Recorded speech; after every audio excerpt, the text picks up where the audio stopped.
Isang mapagpalang araw po sa ating lahat. Isang mapagpalang araw po lalong-lalo na sa ating Panginoon. Ako nga po pala si John Robby Medina at ngayong araw po ay samahan ninyo akong pag-aralan at unawain ng mga salita ng ating Panginoon. Ang title po ng ating devotion ngayong araw ay God is generous to those who seek Him. At muli, samahan ninyo akong tunghayan at pagbulay-bulayan ng mga salita ng ating Panginoon. Ngayong December 19, 2024, araw ng Huwebes, ang paksa po natin ay magmumula sa Psalm chapter 34 verse 10. Sinasabi po dito, "The young lions suffer want and hunger, but those who seek the Lord lack no good thing."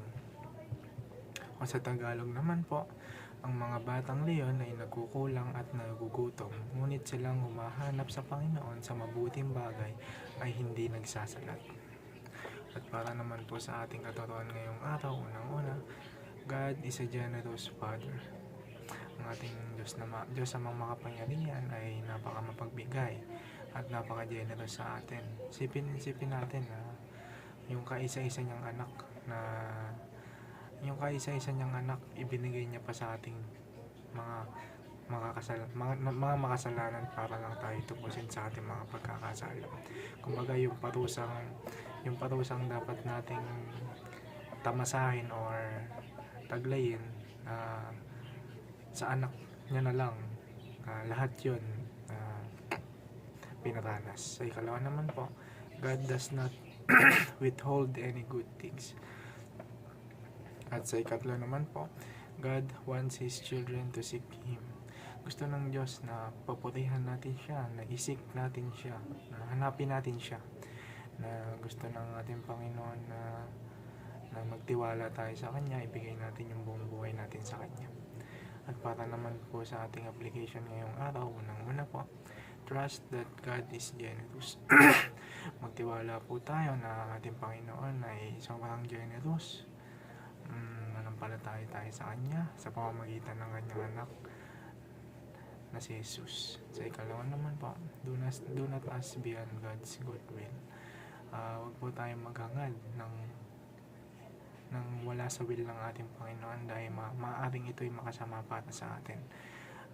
Isik lang po natin yung mga bagay na will ng ating Panginoon para sa atin. Sa ikatlo naman po at ang muling application, seek God not wealth. Ang Diyos ang una nating unahin, ang Diyos ang una nating panampalatayahan, huwag ang kayamanan. Dahil ang kayamanan, kapag namatay tayo, hindi natin yung madadala sa hukay. Ngunit kapag Diyos ang pinili natin, siya na ang bahala sa atin, siya, hindi tayo pababayaan ng ating Panginoon hanggang sa kamatayan. At sa ating panalangin naman po ngayong araw, Heavenly Father, thank you for being a generous and loving Father.